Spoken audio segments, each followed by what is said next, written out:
Food for thought. Have you ever wondered why Torvald's ult line is "It's working, by Jove, it's working," when clearly his power glove has been firing blue glowing balls of plasma for the past 5 minutes? If it is working like that, and is supposed to be working like that all the time, I'd get that shit fixed, because you can imagine how fucked the resistance would be if the magistrate had that power online all the time.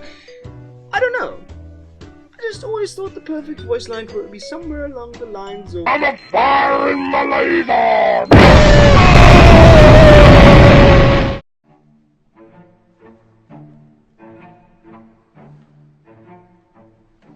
Dankest of memes aside, we are gathered here today to learn the ways of the realm's resident granddaddy, Torvald, one of my favorite characters in the game, because how can you hate Father Christmas?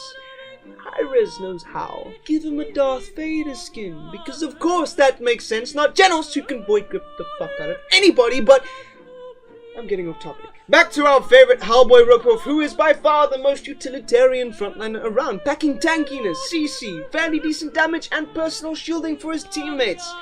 No mobility though, because Hi-Rez has decided that it hates mobility and wants it extinguished from the game, because I don't fucking know. Nobody knows what they're thinking at any one point in time, so fuck it! Let's work with what we've got.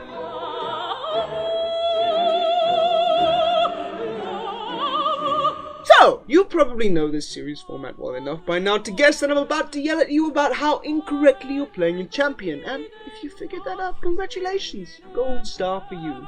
What are we doing wrong today? Are we supposed to flank with Torvald, play point sustain with the fat bastard, or no damage and ram that gauntlet up Victor's ass until you can use him as a Russian sock puppet?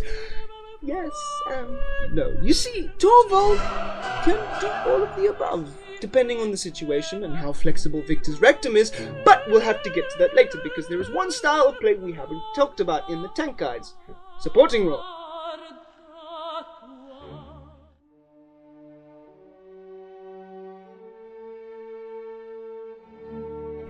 Now, let me explain. Torvald's kit and cards allow him to do a bit of everything. His DPS sits at around 800 per second, with a fair bit of poke allowing him to act as sort of a mid-range damage dealer. And yes, whilst his base health is fairly low for a tank, just touching 3300, thank you Hi-Rez for the nerfs, fuck off, his shield still allows him to take a beating and gives him fairly competent point sustain. However, if you're just using it for that, my friends, well, you're doing it wrong!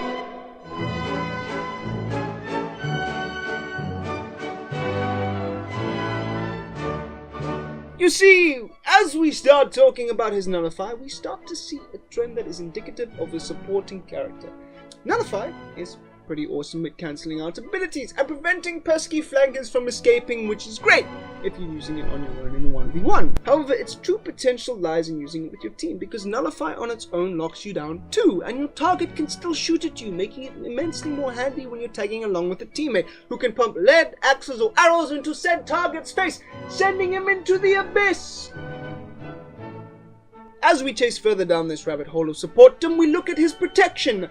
No, not that kind, I don't think. No. Although, come to think of it, he is sort of the rebel of the realm. Anyway, his bubble, arguably the most important part of his kit, essentially allowing him to drop a fat 2000 HP onto whomever he deems worthy. Basically imbalancing a champion every 10 seconds, because Andro is not meant to be zipping around with 4000 HP. It's kind of like healing on a loan, often keeping your team alive and letting them do their jobs a lot better. You see, Torvald isn't scary as a damage dealer or a tank like Inara, Makoa, Ash, but when you sit back and focus on just adding damage to the fight and keeping your teammates shooting, you become a force to be reckoned with without even having to be aggressive. And yeah, this is starting to sound pretty epic and like you should start maining Torvald so you can hard carry the fuck out of every game, but you still have to acknowledge that Mr. Bubbles has holes in his condom, and I should probably stop with the protection analogies before someone gets pregnant. What I'm getting at is that, like every champion in Paladins, Torvald has his fair share of weaknesses, the most blatant of which are his lack of mobility and relatively low health pool for a frontliner. Fuck your nerfs, Hi-Rez. Just fuck your nerfs. Anyway, these weaknesses actually make him very difficult to solo queue with, because you can't always rely on your team to back you up and take advantage of your kit. As we all know, you have to play every solo queue game like you're carrying to win. So, How do we work around this without flinging ourselves to the mercy of our team? Well, to do that, we're gonna have to talk about something I've never talked about in the show before: cards!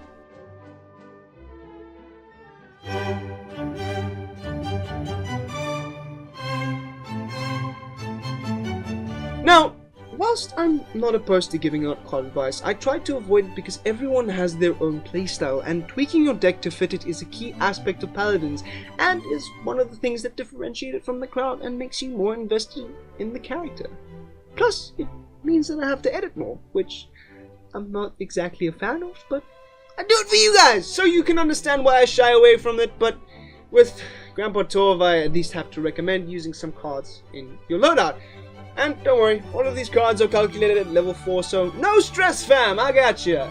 Outrage Speed, which adds 16% movement speed whilst using Recharge. Glimpse of Health adds an extra 300 to your base health. And Vital Grasp, which lets Recharge generate 10% more shield. These cards are very important for the self-sustaining Torvald. So with regards to legendaries, you can combo these with any of the 4, but the one that works best for this particular setup is Alternating Current, and I'll explain why in a second. But basically what these cards aim to do is give the old man some blue pills, increasing masculinity and giving him a bit more pep in his step, making him a manly man tank. However, like I said, your mileage may vary, and if you find a loadout that works better for you, then awesome! Let me know in the comments below, and hey, if you're new around, please hit that subscribe and leave a like. I've got loads more videos that I'm currently working on and have done in the past, so check them out.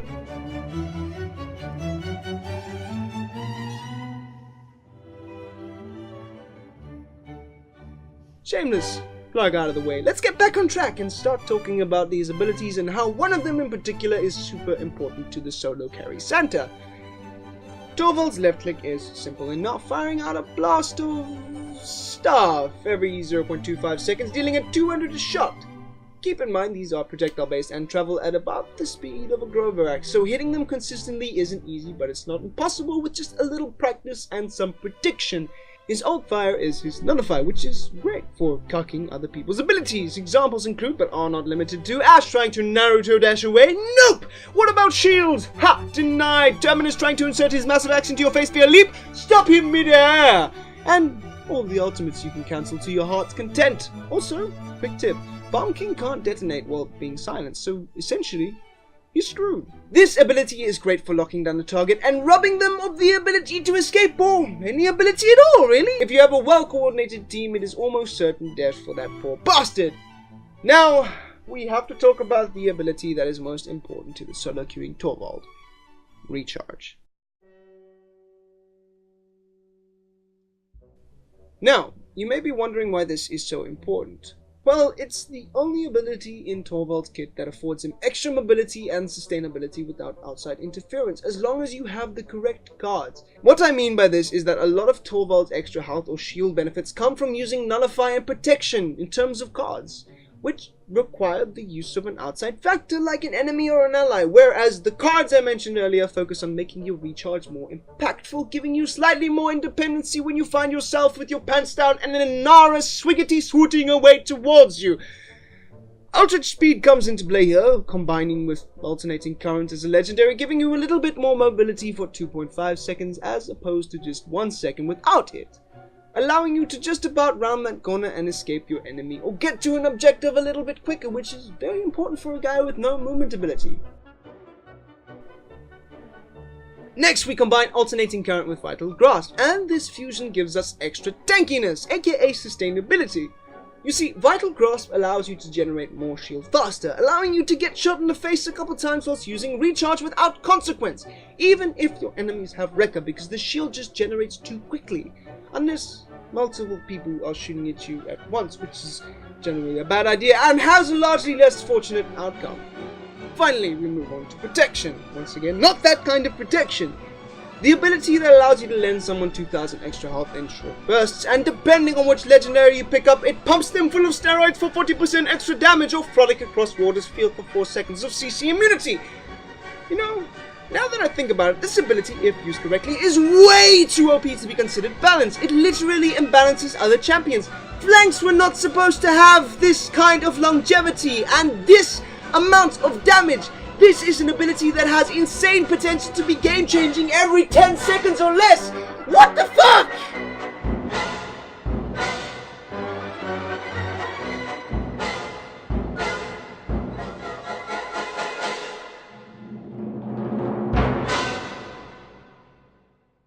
But that's okay. You're awesome, Grandpa Torvald.